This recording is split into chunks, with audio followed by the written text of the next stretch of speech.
Bonjour et bienvenue dans ce qui constituera l'ultime séance de cette séquence un peu plus longue que d'ordinaire consacrée à l'aménagement du territoire français, la séance 8 de la séquence 4 du programme de géographie des classes de 3e.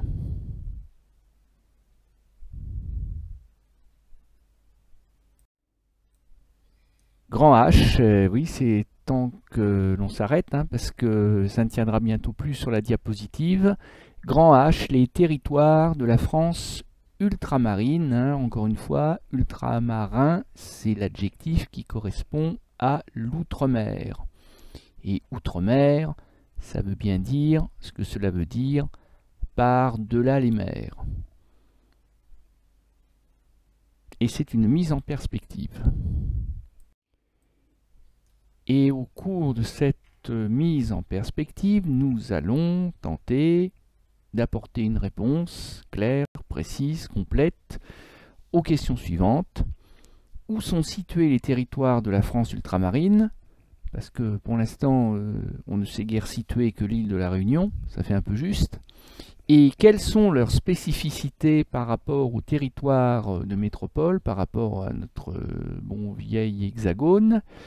Là, par contre, on a déjà quelques idées, puisque, comme je vous l'ai laissé entendre, la Réunion rassemble toutes les particularités de l'outre-mer, à l'exception d'une seule.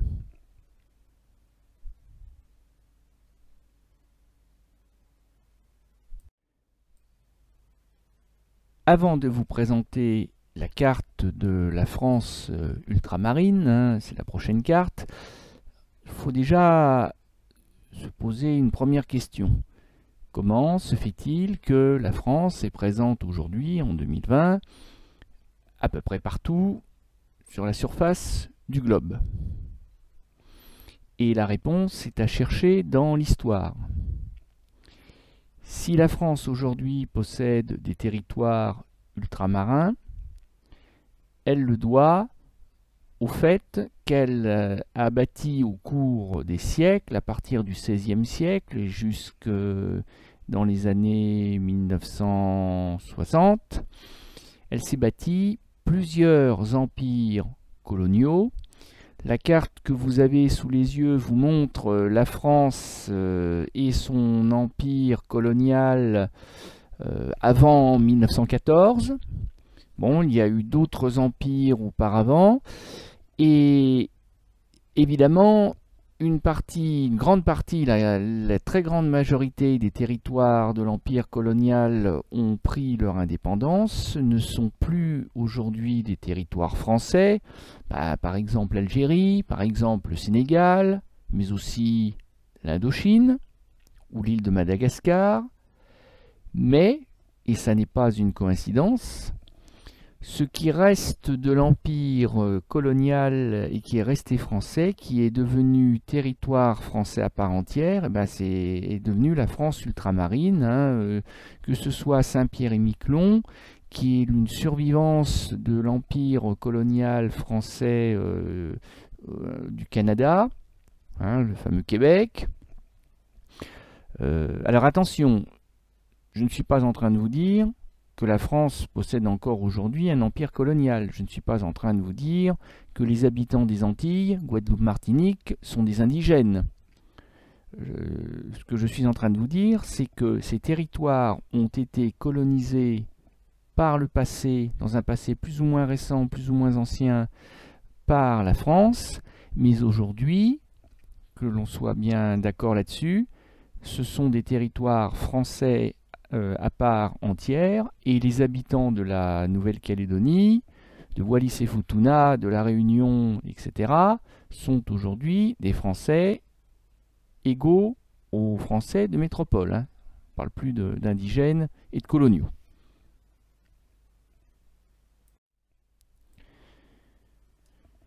Voici la carte de la France de l'outre-mer que nous n'allons pas tarder à construire nous aussi, parce que on ne sait jamais, à l'examen, en géographie, surtout si vous aviez un sujet qui portait sur l'aménagement ou les caractéristiques de l'outre-mer français, vous pourriez être amené à situer dans l'espace quelques-uns des principaux territoires ultramarins français.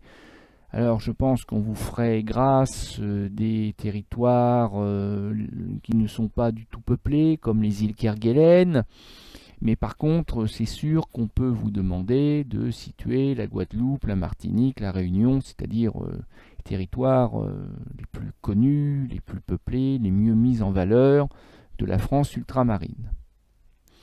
Alors j'ai dit que ces territoires étaient des territoires français à part entière aujourd'hui, ce qui ne veut pas dire qu'ils ont tous le même statut. Vous avez des territoires qui ont le statut de départements et régions d'outre-mer, les fameux DROM, Guadeloupe, Martinique, Guyane, Mayotte, Réunion. C'est ceux qui sont bordés de rouge. 5 territoires qui sont autant de régions, 5 régions ultramarines à rajouter aux 13 régions de métropole pour faire les 18 régions du nouveau découpage régional administratif, celui en vigueur depuis le 1er janvier de l'année 2016. Après, vous avez des collectivités d'outre-mer, les COM, comme collectivité d'outre-mer, donc Wallis et Futuna, la Polynésie, Saint-Barthélemy, Saint-Martin et Saint-Pierre-et-Miquelon. Alors il ne faut pas spécialement chercher une logique géographique à ce découpage administratif, parce que Guadeloupe, Martinique, Guyane, certes, font partie d'un même ensemble régional, les Caraïbes, mais Mayotte et la Réunion sont dans l'océan Indien. Il en va de même pour les collectivités d'outre-mer. Wallis et Futuna, Polynésie française, oui, on commence à se dire effectivement, voilà, c'est des territoires qui sont en Océanie, dans l'océan Pacifique, d'accord. Sauf que Saint-Martin, Saint-Barthélemy sont aussi une collectivité d'outre-mer, mais elle est située dans les Caraïbes, juste à côté des départements et régions d'outre-mer de la Guadeloupe, de la Martinique et de la Guyane. Quant à Saint-Pierre-et-Miquelon, c'est une collectivité d'outre-mer qui, elle, est située dans l'Atlantique Nord. Alors, je vous rassure, je ne pense pas qu'à l'examen, on vous demande de préciser quel est le statut administratif de Saint-Barthélemy. Et puis, il reste un dernier cas particulier, ce sont les îles Kerguelen, les TAF, les terres australes antarctiques françaises. Bon, de toute façon, ce sont des territoires qui sont sans habitants et qui sont très proches de l'Antarctique. Et puis, vous avez la Nouvelle-Calédonie qui, elle, est un territoire beaucoup plus peuplé et qui a un statut tout à fait à part, puisque au moment où je vous parle, il y a une petite probabilité pour que ce territoire proclame son indépendance par voie de référendum, puisqu'il est prévu en 2020, il a été probablement retardé par la crise du coronavirus, et ce sont les Néo-Calédoniens qui décideront de leur avenir. Il y a de fortes chances pour qu'ils restent français, mais sait-on jamais. L'avenir nous le dira. Restons quelques instants sur la carte pour tâcher de distinguer les particularités, les spécificités, les singularités, appelez-les comme vous voulez, des territoires de la France ultramarine. Et comme vous pouvez le voir, il est assez évident que si la France est présente un peu partout dans le monde, c'est parce que les territoires ultramarins sont éparpillés. Hein, on en trouve bon, un peu partout, c'est peut-être exagéré, c'est peut-être une expression un peu toute faite, mais on trouve des territoires ultramarins dans tous les grands océans de la planète, hein, l'océan Atlantique, même si c'est plutôt l'Atlantique Nord, l'océan Indien, et également l'océan Pacifique. Tout simplement parce que à l'éparpillement s'ajoute une autre singularité, c'est l'insularité.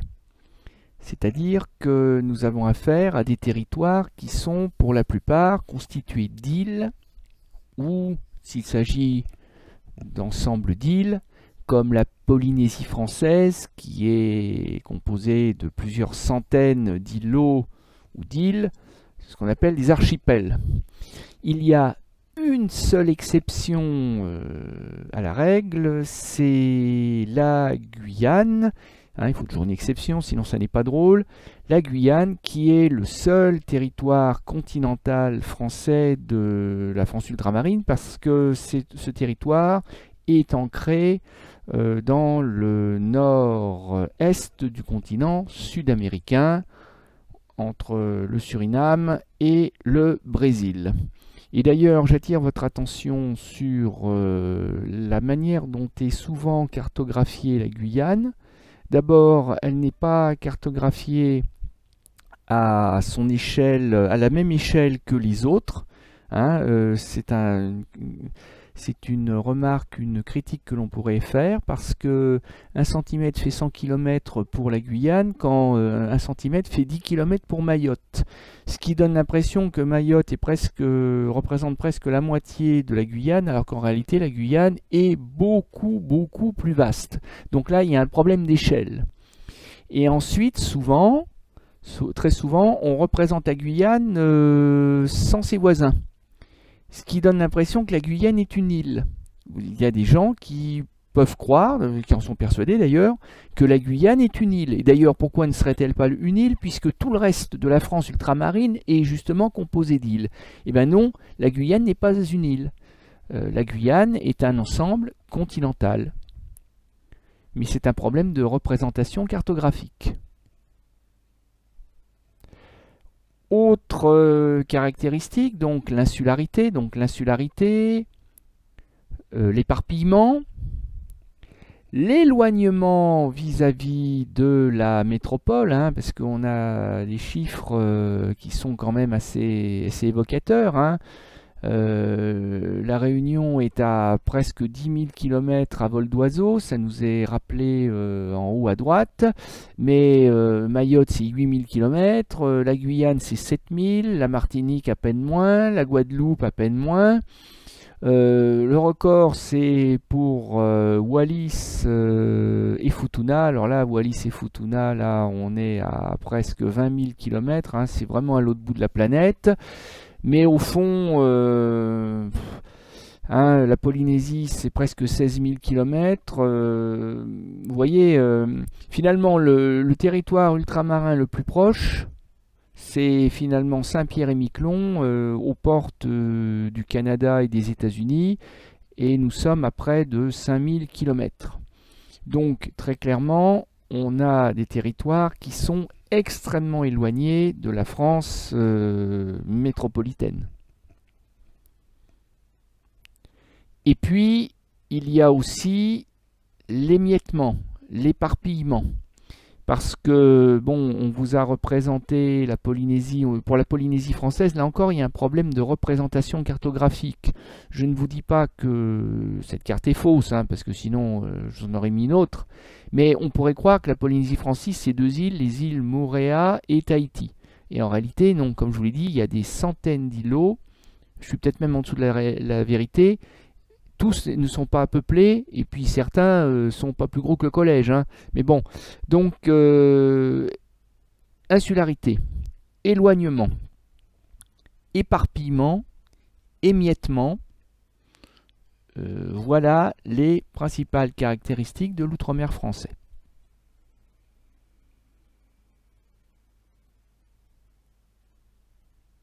Nous n'allons pas attendre la fin de la séance pour construire notre carte, on va la construire tranquillement dès maintenant.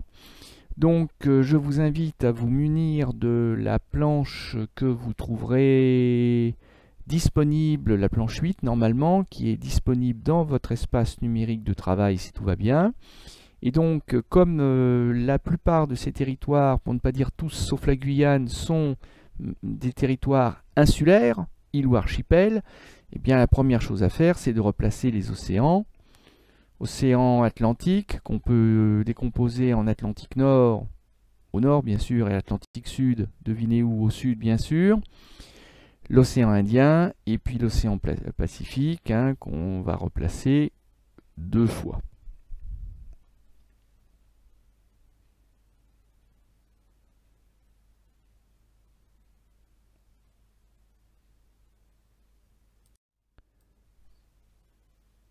Alors, on ne va pas replacer tous les territoires de l'outre-mer français d'un seul coup. On va y aller par statut administratif. Donc en rouge, on va commencer par replacer les 5 départements et régions d'outre-mer, les DROM, départements régions d'outre-mer.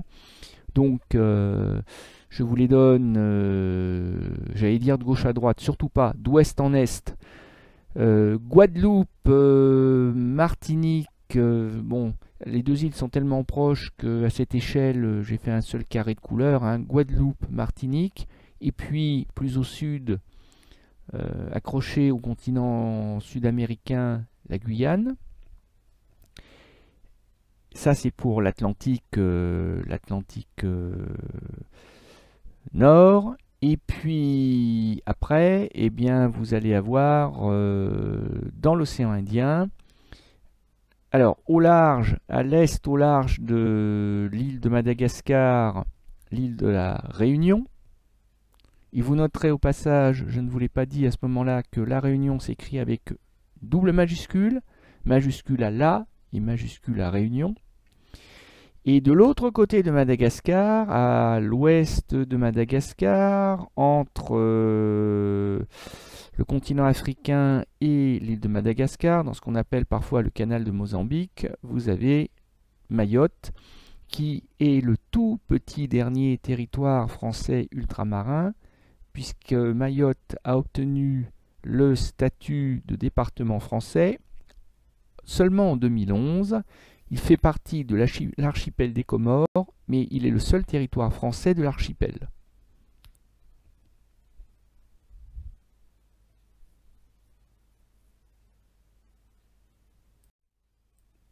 Nous pouvons ajouter ensuite les collectivités de l'outre-mer, les COM, Saint-Pierre et Miquelon, donc aux portes du Canada et des États-Unis, au large de Terre-Neuve, dans l'Atlantique Nord, mais aussi dans l'océan Pacifique, la Polynésie française.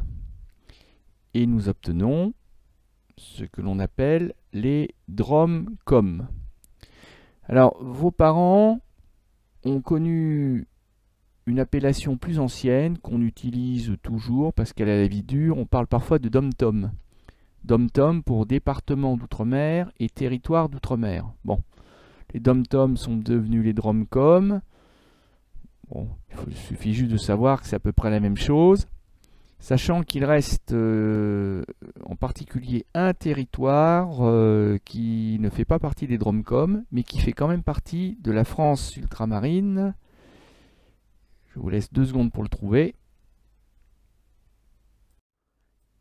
Eh bien, ce territoire, c'est justement la Nouvelle-Calédonie, qui possède donc un statut administratif particulier, un territoire assez autonome, et qui doit, en 2020, décider une bonne fois pour toutes, parce que ça a été l'objet d'un très très long processus qui a commencé il y a plus de 20 ans, qui doit déterminer une bonne fois pour toutes s'il reste français ou pas. Réponse au cours de cette année. Donc, vous verrez bien ce qu'il en est. Et donc, si on rajoute au DROM-COM la Nouvelle-Calédonie, nous obtenons, alors pas tous les territoires de la France ultramarine, je vous ai fait cadeau de Wallis et Futuna parce que c'est tellement petit que sur la carte, on peine à le cartographier. Je vous ai fait cadeau aussi des TAF, c'est-à-dire des terres australes, antarctiques françaises. Bon, les îles Kerguelen par exemple. Et puis voilà, je me suis dit que ça... Si déjà vous connaissez la carte que vous avez sous les yeux, là, avec la petite dizaine, même pas, de territoires, ça devrait aller, vous en connaîtrez au moins autant que le français moyen. Sinon plus.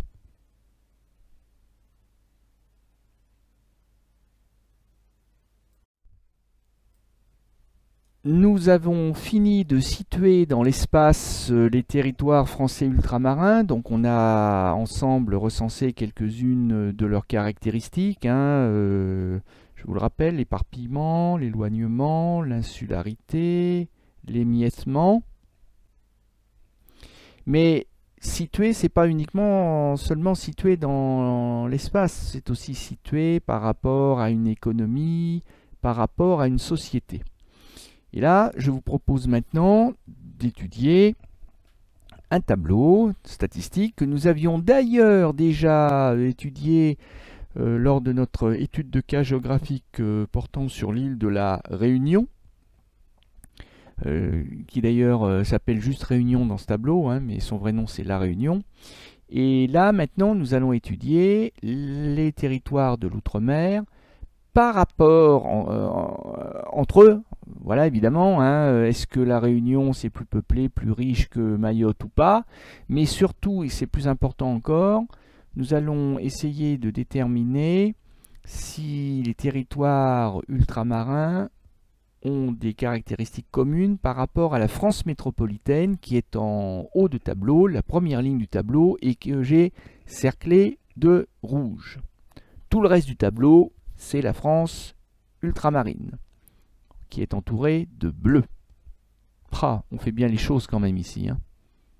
Donc regardez donc ce tableau. Mettez-moi sur pause le temps nécessaire. Pour exploiter convenablement ce genre de documents statistiques, il vaut mieux utiliser non pas les lignes, mais les colonnes.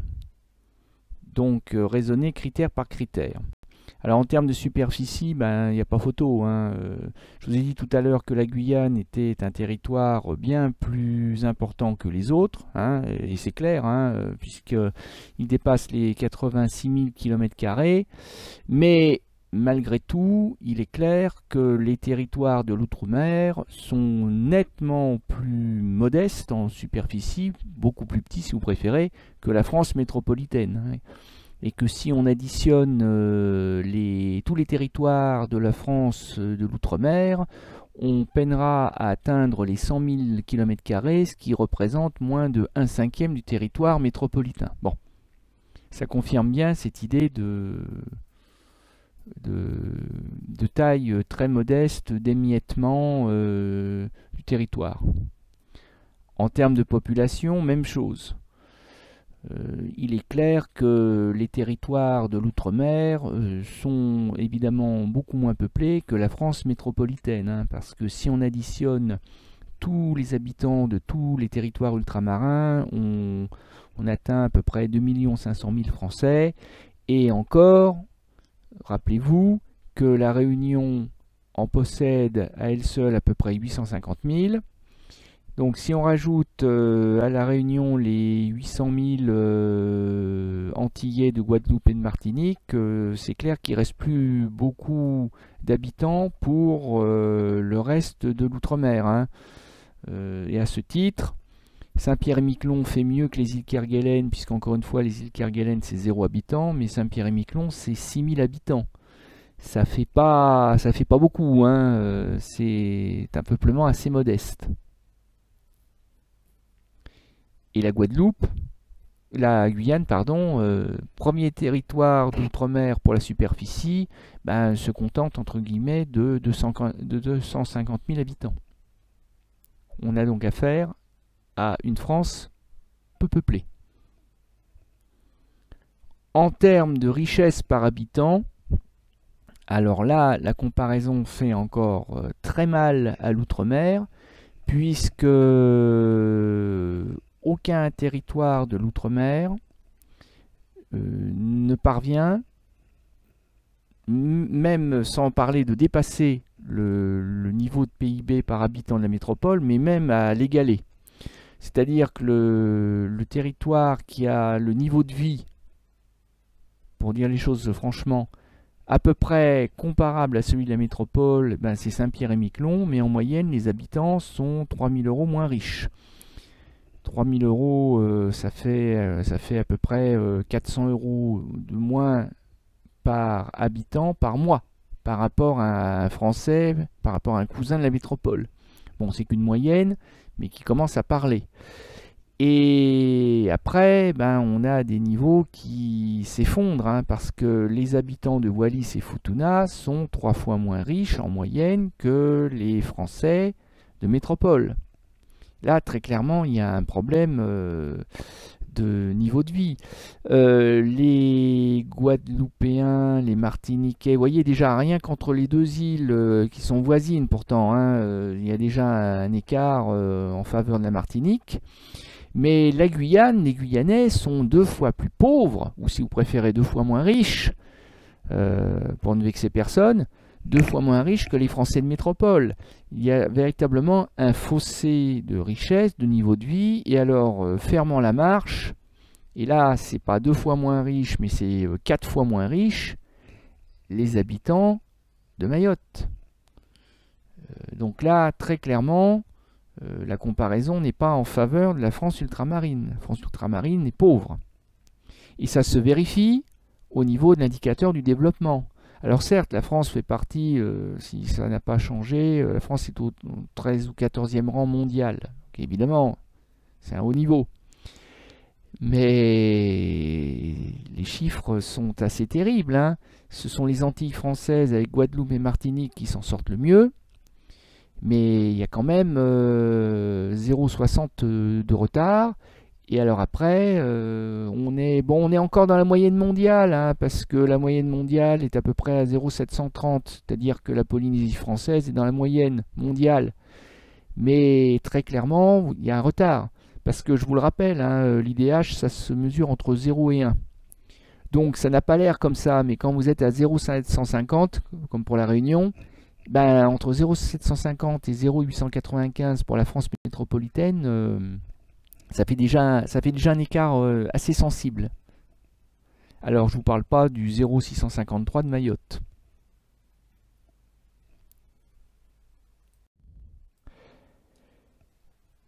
Ceci dit, même si la France ultramarine apporte de la richesse au territoire national, et en particulier une richesse que je n'ai pas encore soulignée, c'est celle de la diversité ethnique des populations ultramarines.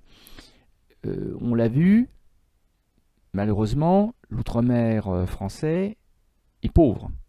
Il y a des difficultés sociales très importantes, socio-économiques très importantes, des retards de développement, ce qui explique des tensions sociales assez permanentes. Et comme vous pouvez le voir avec cette diapo, c'est juste un rappel, il n'y a pas qu'à La Réunion qu'on peut trouver des gilets jaunes ou tout simplement des gens en colère, et que dans le cas de la Guyane en plus, mais ça pourrait être le cas ailleurs dans des territoires ultramarins, je pense notamment à la Nouvelle-Calédonie, il faut que la France métropolitaine, hein, fasse très attention à ne pas donner le sentiment aux Français ultramarins qu'ils sont des Français de seconde zone, autrement dit des sous-Français.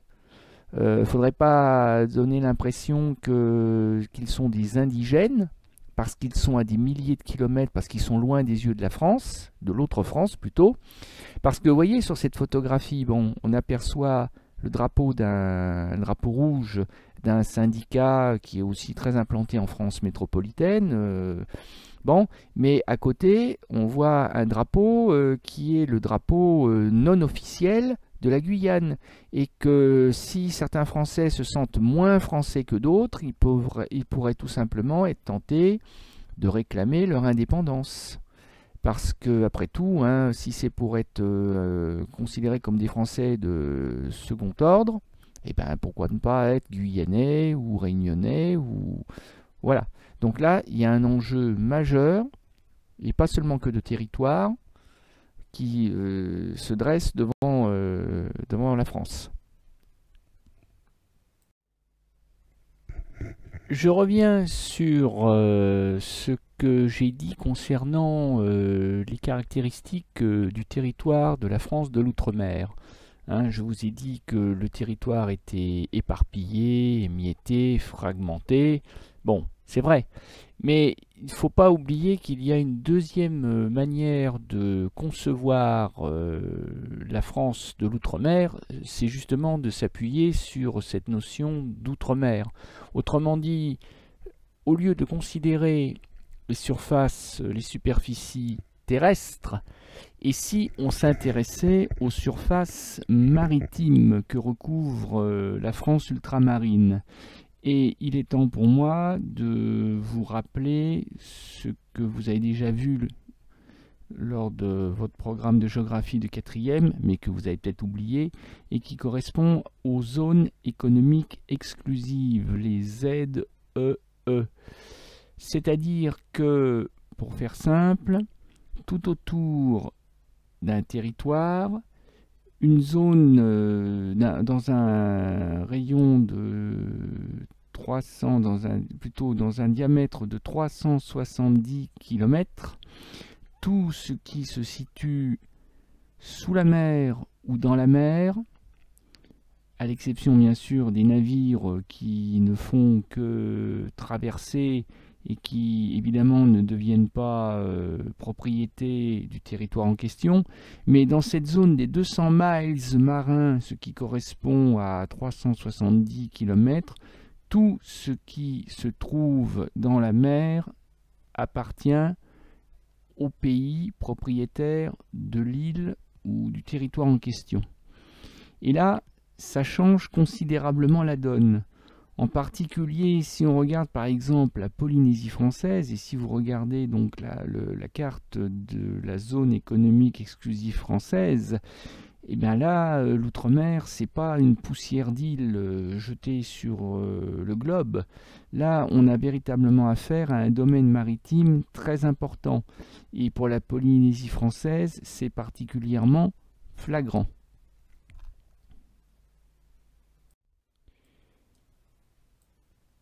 Et d'ailleurs, il y a de cela 2 ou 3 ans, et je dois dire que c'est passé totalement inaperçu. Moi-même, je l'ai découvert un peu par hasard. Et bien, figurez-vous que la France a gagné, entre guillemets, 500 000 km² de superficie maritime en plus. Et ça n'a l'air de rien, mais c'est l'équivalent quasiment de la superficie de l'Hexagone. Donc c'est toujours bon à prendre. Et effectivement, hein, vous avez la confirmation que la France possède la deuxième zone économique exclusive au monde, derrière les États-Unis, et encore de peu derrière les États-Unis, avec plus de 11 millions de kilomètres carrés, ce qui fait quand même 22 fois la superficie de l'hexagone continental français.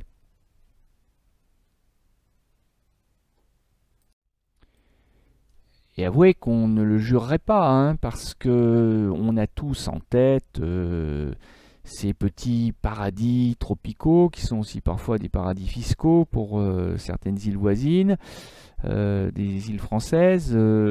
Tiens, Saint-Barthélemy, on en a entendu parler parce que Johnny Hallyday avait une villa assez luxueuse sur le littoral de Saint-Barthélemy, et c'est vrai que là on a affaire à des photographies de cartes postales, admirer la taille des yachts. Comment se pourrait-il que les habitants de l'île soient pauvres? Mais c'est qu'ils ne sont pas tous chanteurs de rock, hein, ils ne sont pas tous patrons d'entreprises du CAC 40, c'est-à-dire les entreprises les mieux placées à la Bourse de Paris. Il y a aussi des habitants qui sont très pauvres, qui vivent et travaillent parfois au service des riches touristes. Donc en réalité, l'image peut être trompeuse.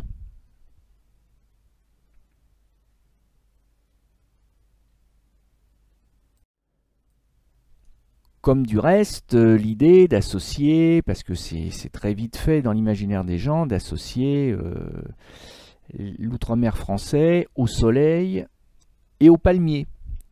Parce que depuis le temps que je vous parle des TAF, c'est-à-dire les terres australes et antarctiques françaises, hein, voilà à quoi ressemblent les îles Kerguelen. Alors je vous avais dit qu'il n'y a pas d'habitants. Alors il y a parfois, mais ça n'est pas un habitat permanent, vous avez parfois des scientifiques qui viennent, alors Dieu seul sait d'ailleurs faire quoi. Ils viennent faire, j'imagine, des expérimentations dans cette île où la température moyenne en été est de 7 degrés. Hein, c'est quand même un petit peu plus frais qu'à Tronget. Et de 2 degrés en hiver, et oui, parce qu'on est très très au sud, on s'approche de l'Antarctique. Hein. Et surtout, c'est pas la peine de chercher un arbre, donc surtout pas un palmier, parce que cette île est tellement battue par les vents, comme les autres d'ailleurs, la région, que pas un arbre ne serait capable de pousser. Hein. On a affaire à un désert quasi lunaire. Hein. Donc, vous voyez, la diversité de la France de l'outre-mer se retrouve aussi dans la diversité de ses paysages et de ses conditions de vie.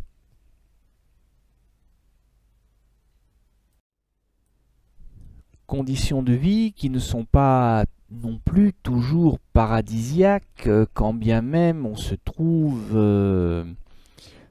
au bord d'une magnifique mer chaude, bien bleue ou bien verte, avec des palmiers et un soleil permanent.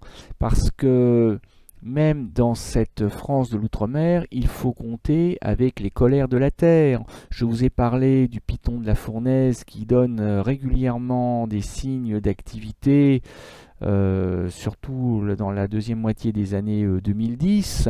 Mais il faut savoir, par exemple, qu'en 1976, à la Guadeloupe, il a fallu évacuer 76 000 personnes pendant 3 mois parce que vous avez le volcan de la Soufrière, hein, la vieille dame, comme on la surnomme sur place, qui a fait des siennes et qui est extrêmement dangereuse. Hein, avec des projections de lave dans l'atmosphère. Bon, et alors je vous ai gardé le meilleur pour la fin, c'est-à-dire sur l'autre île, celle de la Martinique, la montagne Pelée, qui est aussi un volcan qui a explosé et qui en 1906 a tué plusieurs milliers de personnes. En dévastant une bonne partie de l'île. Et donc, dans ces conditions, ça n'est pas toujours facile, hein, de vivre dans ce qui peut paraître un paradis, mais qui peut aussi se transformer très rapidement en véritable enfer.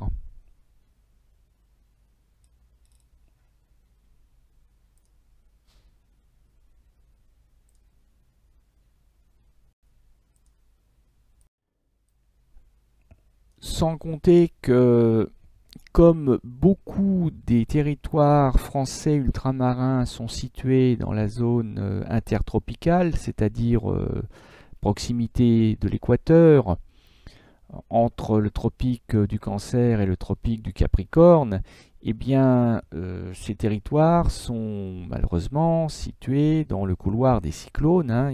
Les cyclones ne frappent pas que les États-Unis et le golfe du Mexique, ils frappent aussi parfois notamment les Antilles. Et par exemple, en 2007, le cyclone Dean a ravagé les Antilles françaises. Alors, le bilan humain est relativement modeste, même si c'est dommage pour les 2 victimes qui en sont mortes. Mais surtout, c'est que pour des années, les plantations de bananes et de canne à sucre ont été détruites. Hein. Il a fallu pratiquement 10 années à la banane antillaise, guadeloupéenne et martiniquaise pour faire son retour triomphal sur les étals des épiceries, des hypermarchés français et européens. Donc, encore une fois, il faut faire avec les colères de la terre et du climat. Bon, ceci dit, il ne faut pas non plus noircir le tableau. L'outre-mer français n'est pas qu'un endroit où le vent siffle en rafale, où des vagues de submersion ravagent le territoire, ou sinon des territoires où on attrape des coups de soleil à finir à l'hôpital. Il est clair que l'outre-mer français apporte énormément de valeur ajoutée à la France. Prenons par exemple l'exemple de la Guyane. La Guyane, qu'on appelle parfois, qu'on surnomme parfois l'enfer vert, parce que, bah oui, c'est la forêt amazonienne, mais version française. Bon, mais ça n'est pas que la forêt amazonienne. Alors déjà, on peut y exploiter le bois de manière durable et raisonnée, bien entendu, mais donc il y a une exploitation, il y a une filière bois. Ça sert aussi de terrain de jeu immense à la Légion étrangère qui peut ainsi se préparer à ses missions de combat dans un espace naturellement hostile, il faut bien le reconnaître. Donc ça aussi c'est utile. Mais la Guyane, parce qu'elle se trouve quasiment à hauteur de l'équateur, alors là pour une raison qu'il ne faut pas me demander à moi, mais que vous pourrez demander à un scientifique, propose une fenêtre de tir idéale pour les fusées du programme Ariane, hein, c'est-à-dire que voilà, on ne peut pas positionner mieux les fusées pour les envoyer dans l'espace. C'est d'ailleurs la raison pour laquelle les Américains font partir leurs fusées de Cap Canaveral, qui est à l'extrémité sud de la Floride. Et la Floride, au fond, n'est pas très très éloignée à vol d'oiseau de la Guyane française, hein. Mais on trouve aussi dans le sous-sol guyanais beaucoup de ressources, en particulier de la bauxite, de l'uranium, de l'or, beaucoup d'or, ce qui attire aussi d'ailleurs la convoitise d'orpailleurs, c'est-à-dire de chercheurs d'or mafieux, clandestins, illégaux. Mais il se trouve que la richesse de la Guyane est aussi au large, en plein océan, avec la présence avérée, hein, c'est la petite carte en haut à droite, la présence avérée de pétrole sous-marin. Bon, alors le problème c'est que ce pétrole sous-marin, il jouxte un parc naturel régional lui-même maritime, donc ça risque de rentrer en conflit, mais il y a du pétrole sous-marin, et donc vous voyez le fameux proverbe français, en France on n'a pas de pétrole mais on a des idées, ben on a peut-être des idées mais on a aussi du pétrole, mais au large de la Guyane, mais en France quand même. Et c'est pour cela que les territoires ultramarins sont sous perfusion économique, notamment pour les populations les plus pauvres. Eh bien, les minima sociaux s'appliquent, hein. Donc vous avez des records de France de bénéficiaires de minima sociaux dans certains territoires de l'outre-mer, comme en Guyane, comme à Mayotte, comme à La Réunion, hein, les territoires les plus pauvres, les plus déshérités. Et vous avez aussi, parce qu'on ne peut pas juste se contenter de balancer de l'argent aux plus pauvres, hein, il faut aussi essayer de sortir les territoires ultramarins de leur retard de développement. Donc vous avez aussi de vastes chantiers d'aménagement du territoire. Donc c'est un simple rappel, hein. Je vous ai déjà parlé par exemple de la nouvelle route du littoral à La Réunion, mais sachez qu'il n'y a pas qu'à La Réunion que la France métropolitaine injecte de l'argent. Il y a aussi, et c'est souvent dans les domaines des transports, parce qu'encore une fois, les transports, les communications, c'est crucial en termes d'aménagement du territoire. Vous avez ce projet, enfin qui est devenu une réalité, ce pont sur l'Oyapock, qui est un pont jeté sur le fleuve Oyapock, qui sert de frontière naturelle entre le Brésil et la Guyane. Le but c'était de désenclaver la Guyane, parce qu'au fond la Guyane c'est une sorte de cul-de-sac, parce qu'il y a la forêt amazonienne, donc il y avait une sorte de cul-de-sac entre le Brésil et la Guyane. Donc l'idée c'était de dynamiser les relations, notamment économiques, entre les deux pays. Donc c'était une très bonne idée. Le pont a coûté beaucoup moins cher que ne coûtera celui de la Réunion. Il n'y a qu'un seul mais, c'est que le Brésil n'a pas réellement fait sa part du boulot et que oui, bien sûr, il y a un désenclavement entre le Brésil et la France, mais comme le Brésil n'a pas construit de portion de route de son côté, et ben malheureusement le pont de l'Oyapock ne sert pas encore aujourd'hui à grand chose. Mais ça, on ne peut pas le reprocher à la France, on peut le reprocher davantage au manque de volonté politique côté brésilien. Mais donc, encore une fois, et pour la dernière fois, l'aménagement du territoire sert à tenter, avec plus ou moins de réussite, de corriger les inégalités, les déséquilibres, les injustices entre les territoires. Voilà, j'en ai fini de la mise en perspective des territoires de la France ultramarine. Je vous propose de retenir 3 chiffres clés. Le premier, c'est 120 000 km, c'est-à-dire à peine 1/5 du territoire de la métropole. C'est ce que représente la totalité des territoires ultramarins français.